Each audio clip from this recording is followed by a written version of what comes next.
मंथन में आपका हार्दिक स्वागत है। धमदाहा के इटहरी वाले पूर्णिया जिले के बड़े किसान व समाज सेवी एवं धमदाहा विधानसभा के भावी प्रत्याशी ने कहा कि भारत सरकार ने हाल ही में किसान बिल के नाम पर जो कानून जनता पर थोपा है, उससे देश भर के किसानों और किसानों की उपज से लाभान्वित होने वाली जनता में हाय तौबा मस्ती दिखाई दे रही है।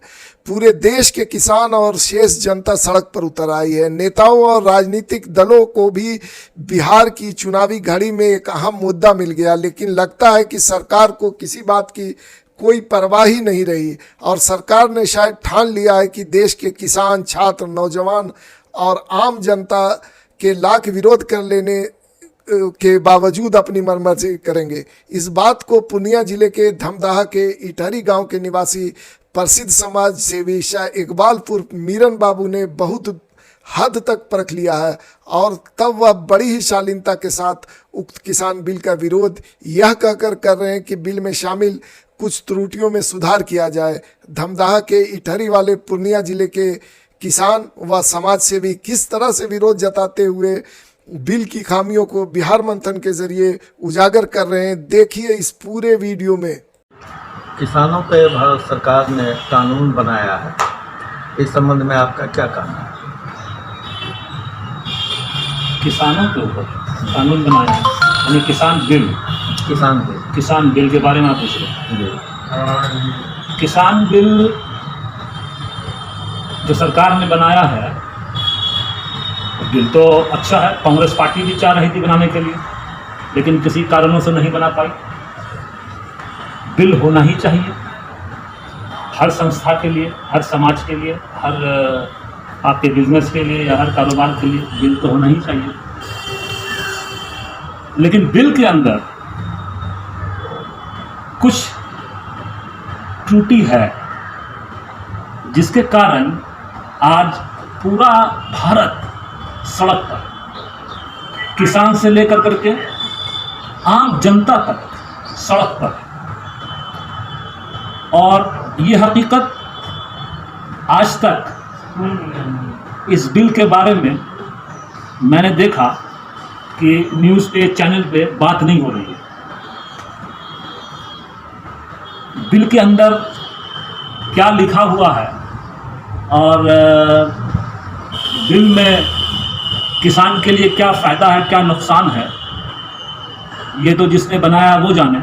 लेकिन मेरी एक छोटी सी राय है, क्योंकि मैं भी किसान हूँ और हमारे फादर भी किसान थे, दादा भी किसान थे, तो और अभी भी मैं किसान बनकर ही खेती करता हूँ। दूसरा कोई मेरा सोर्स ऑफ इनकम नहीं है।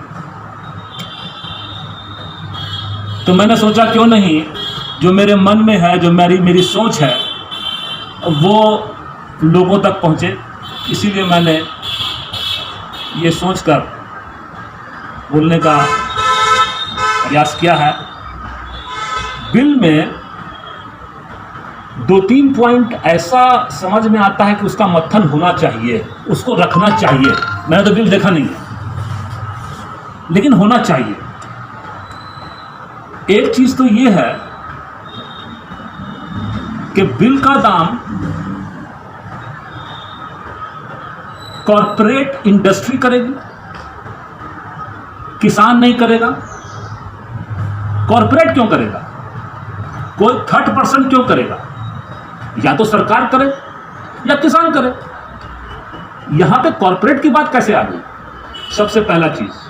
दूसरी चीज, सरकार जो है वो एक कमेटी बनाएगी और उस कमेटी के अंदर फसल का क्वालिटी, फसल का आपके क्या कहते हैं, असेसमेंट करेगी कि ये अच्छी फसल है कि खराब फसल है, और उसके ऊपर रेट होगा।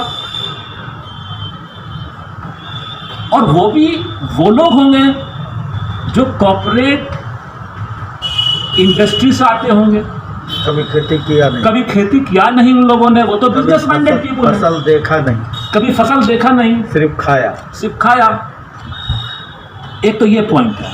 दूसरा पॉइंट है कि जब सरकार और कॉर्पोरेट हो गया तो सरकार और कॉरपोरेट के बीच में एक बिचौलिया रहता है, जिसे हम लोग ठेठ आवाज में कहते हैं दलाल। दलाल की गुंजाइश कहां से आ गई? दलाल क्यों रहेगा? और सरकार कह रही है कि इन लोगों को हम खाद जो है उसके लिए इन लोगों को रखे हुए हैं।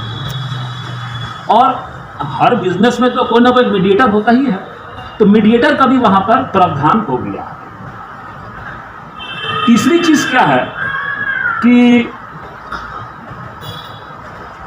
रेट कॉर्पोरेट तय कर देगा खरीदने के लिए, लेकिन खरीदने के बाद कॉर्पोरेट, सरकार ने कॉर्पोरेट को यह नहीं कहा कि आप बेचने का भी रेट तय कीजिए। यह बहुत बड़ा एक पॉइंट है जिसकी वजह कर किसान आज आत्महत्या करने के लिए तैयार है। और इन सब चीज़ों का सरकार बोला है कि किसान और कॉर्पोरेट इंडस्ट्री के बीच में एक एग्रीमेंट होगा और उस एग्रीमेंट में हर चीज़ इंडोर्स्ड होगी और उसके बाद फिर खेती होगी और न्यूनतम रेट सरकार जो है वो सबसे खराब फसल का दाम उसमें लिखेगा और अच्छा फसल जितना होगा वो उसका रेट लिखा नहीं जाएगा, खराब फसल का रेट लिखा जाएगा। तो जब खराब फसल का रेट 700, 800, 600 रुपया, तो सवाल ये पैदा होता है कि कल को मान लिया कि कॉर्पोरेट और किसान में कुछ प्रॉब्लम हो गई, तो वो एग्रीमेंट उसको तोड़ने का भी प्रावधान सरकार ने दिया है और उसके लिए कोड भी बनेगा, उसके लिए सब चीज़ बनेगी। लेकिन क्या किसान जो अपने फसल को 700, 800 रुपये का पैसा दे करके बेच करके और वो लड़ता है कि मेरी फसल अच्छी है, ए ग्रेड की है, तो कौन जीतेगा? कॉर्पोरेट ही नहीं जीतेगा। और दूसरी चीज़ क्या है कि सरकार बोलती है कि हम जब कॉर्पोरेट खरीदेगा तो वो कहीं पे डंप करेगा, जब डंप करेगा तो सरकार तो डंप करने वाले के साथ में विरोध करती है, उसको पकड़ती है कानून के हिसाब से। तो ये डंप करेंगे और डंप करने के बाद आप रेट नहीं लिख रहे हैं सरकार कि कॉर्पोरेट कितने में बेचेगा मैक्सिमम प्राइस, तो वो तो 100 रुपया, 200 रुपया, 500 रुपया कितने में बेच सकता है, उसके ऊपर कोई बंदिश नहीं है। तो इस कारण से किसान भी गया, माने फसल उगाने वाले भी गए और फसल को खाने वाले भी गए। माने काला बाजारी जमाखोरी सरकार करेगी, हर चीज को रिटर्न में करेगी, अब वो भी लिखित में, वो भी लिखित में करेगी। सरकार करेगी जमाखोरी और काला बाजारी, जो भी करे, लेकिन ये सब रिटर्न में होगा। और यही कारण है कि इससे सिर्फ किसान का मसला हल नहीं होने वाला है या किसान मुश्किल में नहीं है, इसके लिए हिंदुस्तान की 135 करोड़ की आबादी मुश्किल में है, परेशान है। जो ये सोच रहे हैं कि हम परेशान नहीं, हम किसान नहीं हैं, हम तो इंजीनियर हैं, हम तो डॉक्टर हैं, हम तो प्रोफेसर हैं, लेकिन नहीं, जब आप जाइएगा उस फसल को खरीदने के लिए मॉल में तो आपको रेट कॉर्पोरेट के हिसाब से देना होगा। किसान को कुछ मिले या नहीं, किसान को मिले या नहीं मिले, इसलिए कॉर्पोरेट पालेगा। और 4, 5, 6 कॉर्पोरेट बड़ी बड़ी इंडस्ट्री वाले लोग, अगर वो लोग इस चीज़ को जमा कर लेते हैं तो आपको प्रावधान रखे हुए नहीं है कि इसका रेट क्या होगा। तो मेरे हिसाब से सही बिल बना है, बहुत अच्छा है, लेकिन इसमें कुछ चीज़ के ऊपर डिस्कस करना, कुछ चीज़ को इसको चेंज करना, इसके ऊपर बहस करना बहुत ज़रूरी है, ताकि हम 135 करोड़ की आबादी वाले देश को सुख शांति से रहने का अवसर मिल सके। बहुत बहुत धन्यवाद। आपका नाम? मेरा नाम है इकबाल शाह उर्फ मीरन शाह। मैं ज़िला पूर्णिया, थाना धमदाहा, गांव इटहरी का रहने वाला एक छोटा सा किसान हूँ। लोग मुझे आपके समाज सेवक से भी याद करते हैं। बहुत बहुत धन्यवाद।